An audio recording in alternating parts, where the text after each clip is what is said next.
তুমি যে বলেছিলে এই বাড়ি ছেড়ে চলে যাবে, কবে যাবে?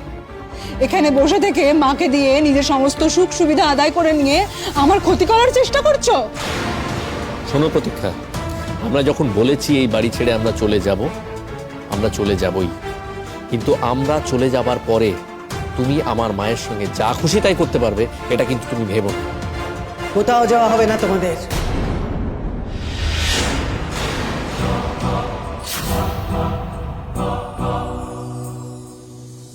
আরে পরাগ, বলি মায়ের উপর রাগ করে বউ নিয়ে নিজের বাড়ি ছেড়ে চলে যাবি? হ্যাঁ ও মা, আমি জানি মা তুমি বলবে যে আমি এরকম আমি সেরকম, আমি একবার এদিক যাই একবার ওদিক যাই। তোমার সমস্ত আমি মেনে নিলুম, সমস্ত কথা আমি মেনে নিলুম। বলেছি না মা হলি সব বুঝতে পারবে, এখন বুঝবে না।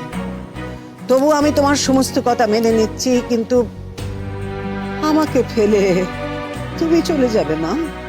মা, আমাদের ঘরের ব্যবস্থা তো হয়েই গেছে, তোমাকে তো বললাম। কোথায় যাবে গো? নিজের বাড়ি নিজের ঘর ছেড়ে কোথায় যাবে? আমার ছেলে মেয়েদের কারো অভ্যেস নেই ভাড়া বাড়িতে থাকা, কোনোদিন তারা থাকেনি, তোমারও নেই। কোথায় যাবে তোমরা? কোথাও যাবে না বউ। দেখো বৌমা, আমার সঙ্গে যদি তোমার ঝগড়াঝাটি করতে হয় তো করো, আমাকে যদি তুমি নিজে হাতে মানুষ করে নিতে চাও তো তাই করো গড়ে পিঠে, কিন্তু সেটা এ বাড়িতে থেকে, এ বাড়ি ছেড়ে কোথাও যাওয়া চলবে না তোমাদের। ও বৌমা, আজ জামাইকে দেখে আসার পর থেকে না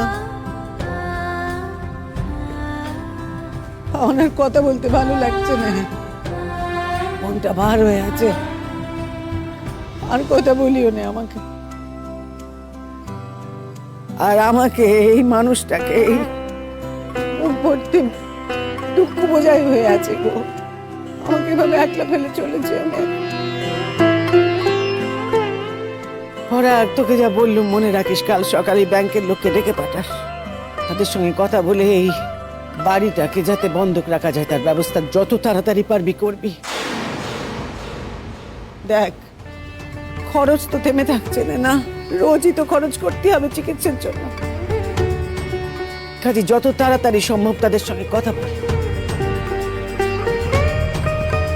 আর একখানা কথা উমা, আমার মাথায় এই কথাখানাও ঘুরছে যে তোমার তো নতুন চাকরি, তার মধ্যে তুমি স্কুল থেকে লোন নিলে, তারা লোন বাবদ টাকা কাটলি তো তুমি হাতে টাকা কম পাবে গো মা, অথচ হাতেও তো টাকা দরকার, এই সংসারের ক্ষয় খরচা তো চালাতেই হবে। বলি একবার স্কুলের সঙ্গে কথা বলো দেখি, তাদের বলো যে তুমি লোনটা শোধ করে দিতে চাও।